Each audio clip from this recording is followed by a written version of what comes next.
January 18th, 1989. I died. When I woke up, I was in heaven. This is kind of a deep, emotional story, but you're with the person that you're portraying in this deep emotional story. Was there an element of difficulty in doing that? I mean, it was a unique context. I couldn't have done it without Don, but at the same time, performing on set with Don watching just added a unique slant to the experience, and definitely added a little more pressure because there's a real responsibility to get it right. So yeah, it was different. It was a challenge. Now, I understand actors often look for inspiration in their characters. As this story progressed, what inspired you most about Don's story? I mean, there's a lot of different aspects that are very powerful and really resonate with me. I guess one that I'm most affected by is just the element of people caring for other people. It happens so often in this movie, whether it's Don's family caring for him, or his his friends caring for him, or caring for his family. That really touches me, and I think that's a message that is an important one right now. That sometimes we all need a helping hand. I fought all I can. I'm ready to die. You got all these people who care so much for you, and you have no idea how much they love you. Is it difficult lying on a bed most of the movie and looking up?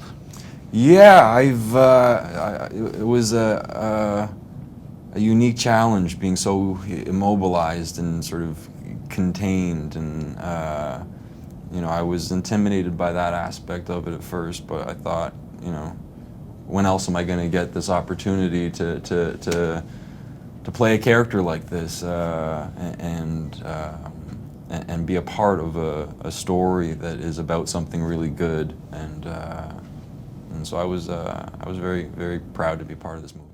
Your husband is very badly injured. We are doing everything we can to save him. I'm so scared. God, please help us. It's going to be tough, but Don needs you now. Portraying a real-life person here in a very difficult story, one that seemed to challenge you in having to be vulnerable but also be strong at the same time. As an actress, was that difficult to convey? I was very fortunate to have her words in my mind every step of the way. So, for example, if there was a moment, the moment where I was over Hayden's body essentially before he was going into surgery, I knew her words in my head, what she was feeling, what she was thinking, and so as an actress, that's it's what you're searching for within yourself when you're playing a scene, is that kind of inner monologue. But I literally had her words in my mind, and it was so helpful because I love her, and the thought of her being in pain was just instantly moving to me. So, yeah. Tell me how Giving Films came to be, and how happy you are with your first project being filmed here in Georgia, and how Giving Films works.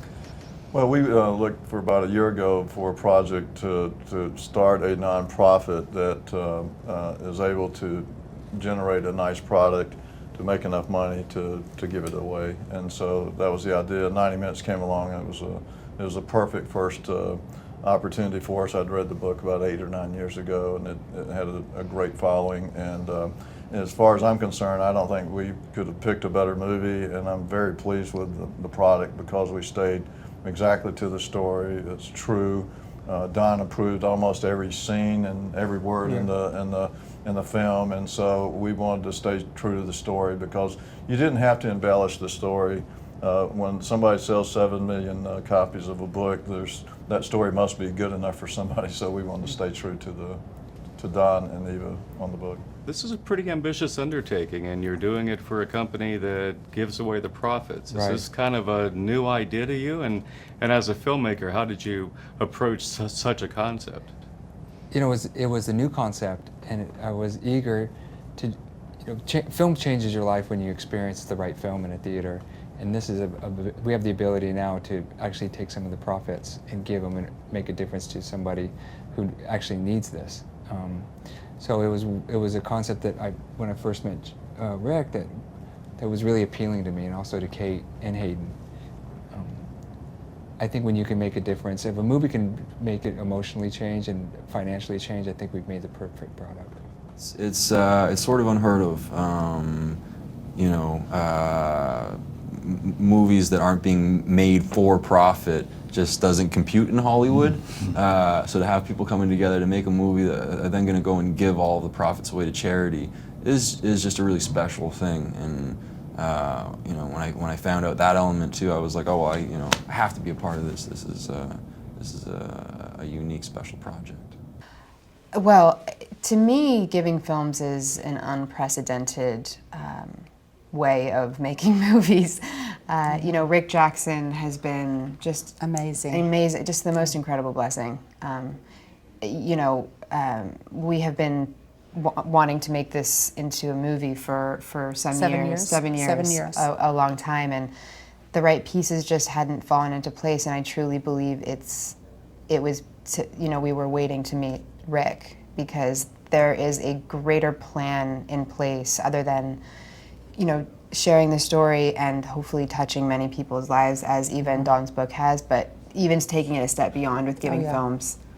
And it's a story that we hope people will walk out of the movie being inspired and encouraged, but the fact that each ticket then is going to touch another life that may not be able to come and see the movie, by those profits being given to charities, widows, orphans, some of our veterans with PTSD. It's like that ripple effect of hope, and that's something that when Don and I heard about this, we had to be part of it. This is what we had been waiting for, and I like to say it's like a marriage made in heaven. It was perfect. It was really good. During the filmmaking process, was it difficult for you to keep reliving these scenes over and over? Because nothing gets done in the first take. I mean, you just had to keep doing it. Was that a difficulty for you, or had you adjusted to, this is a story I tell and this is a story I keep telling? I don't think you ever adjust to anything like that. It was very hard. It was hard. There are some things I think you kind of push back because you haven't had to go back over and over again. But walking on set and seeing the hospital, I had to leave, because it was so real to me and brought back a lot of pain. But on the other hand, you also get to see how this progresses and how people jumped in and helped and how they supported us and how they cared for us, and that it's a community effort and that hope that people can bring to others that are in dire need. So it moves from this very dark place into a place of light. How is life for you now compared to what it was then? It is different. We still have our struggles. I think people do think that, wow, Don had this wreck and he died and then he was alive and he now has this best-selling book and they've got a movie and their life must just be perfect. Well, it's not. We still have struggles. People want to hear the story from the person who experienced it, and I want to get people into heaven. So that combination of talking about heaven and how to get there and how to live a better life on the way to heaven is my message. And so I speak all over the place, at a little church at the end of the gravel road in the middle of nowhere, or it may be a mega church in a big city, or the Nebraska Concrete Paving Convention, or the Louisiana Oil Producers Association, or whoever invites me. I never ask questions about who they are. I consider them all divine appointments, so I show up.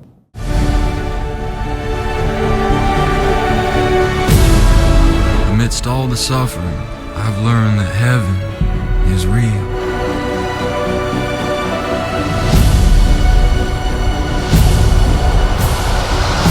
You prayed? I'm here.